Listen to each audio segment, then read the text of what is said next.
tous, j'espère que vous allez bien. Aujourd'hui, je vais faire avec vous une marinade. Pour celles qui ne me connaissent pas, moi c'est Cécile, j'ai 4 enfants, je suis mariée. Et dans cette chaîne, vous allez trouver mais vraiment de tout, de tout, de tout. Vous allez trouver de l'organisation, des hauls, beaucoup de ménage, des recettes de cuisine, des astuces de maman, mon budget. Et vraiment, je partage ma vie de maman tout simplement. Alors, comme je vous ai dit, ça sera vraiment une marinade basique. C'est une base de marinade que vous pouvez agrémenter comme vous voulez. Vous pouvez rajouter du persil, vous pouvez rajouter du gingembre, vous pouvez rajouter de la ciboulette, du thym, de la coriandre. C'est comme bon vous semble. Ça, c'est juste une base de marinade. Celle-là, en fait, par exemple, si j'ai envie de manger un poisson bien relevé au gingembre, eh j'écrase mon gingembre à côté et je viens rajouter dans ma marinade. Cette base de marinade, vous pouvez l'utiliser pour des sauces tomates, pour assaisonner vos viandes, pour assaisonner vos poissons, pour assaisonner vos poulets. Donc, c'est vraiment une base. Ça, c'est une base de marinade. Alors, pour faire cette marinade, j'ai utilisé du poivron, j'ai utilisé du poireau, j'ai utilisé de la tomate, j'ai utilisé de l'oignon et de l'ail, tout simplement. Et comme je vous ai dit, vous agrémentez comme vous voulez. Vous pouvez rajouter des feuilles de laurier, vous pouvez rajouter, mais vraiment tout ce que vous voulez, toutes les épices que vous voulez. De l'échalote, du curcuma, c'est comme vous voulez. Là, c'est vraiment une base. Donc, je vais vous laisser avec la vidéo. Et aussi, je sais que j'aurai beaucoup de questions sur les bocaux aussi. Les bocaux, je les ai achetés chez Action. Ils sont à moins de 1 € le bocal. Ils sont super beaux, ils sont super résistants.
Une fois que tous mes assaisonnements sont découpés, Je vais venir maintenant le passer au blender.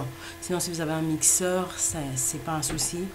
Je les mixe dans un blender parce que c'est celui que j'ai à portée de main.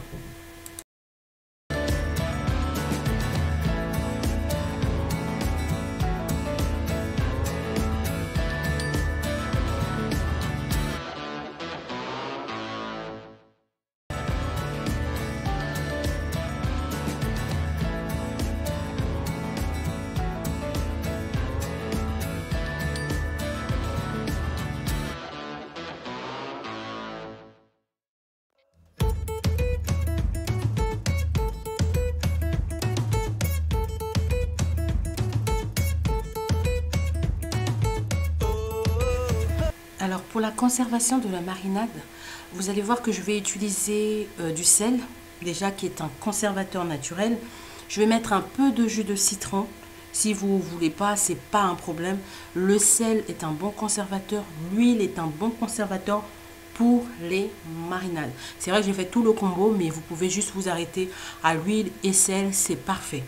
Ou juste du citron et du sel, ça sera aussi parfait. Après, pas beaucoup de citron, hein, à peine, on va dire, par bocal, un demi-citron. C'est déjà suffisant. Mais l'huile, c'est un conservateur naturel pour les marinades. Le sel est un bon conservateur aussi. Le citron aussi est un très bon conservateur. Ça le fait. C'est tout ce dont on a besoin pour les marinades. La conservation, pour moi, elle va jusqu'à 3 semaines. Jusqu'à 3 semaines, ça sera parfait.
Cette pochette zippée, elle vient de chez Action.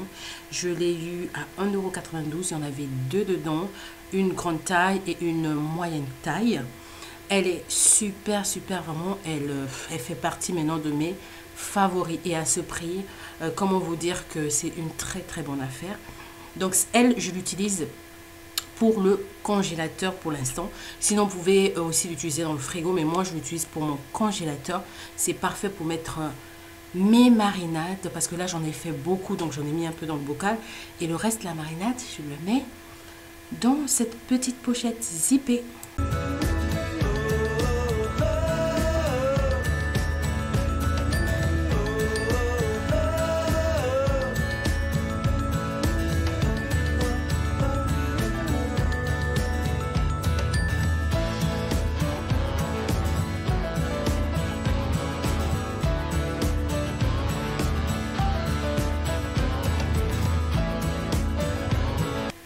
Et voilà, cette vidéo touche à sa fin. J'ai vraiment eu un plaisir de vous la tourner. Je vous ai fait une marinade très simple, très basique, pas du tout difficile à réaliser. Donc là, je vais assaisonner mon poulet avec ce soir. Donc si jamais cette vidéo vous a plu, n'hésitez pas à liker, n'hésitez pas à vous abonner si ce n'est pas encore fait. Cela m'encourage, ça me fait vraiment plaisir. Et surtout, portez-vous bien et gros bisous.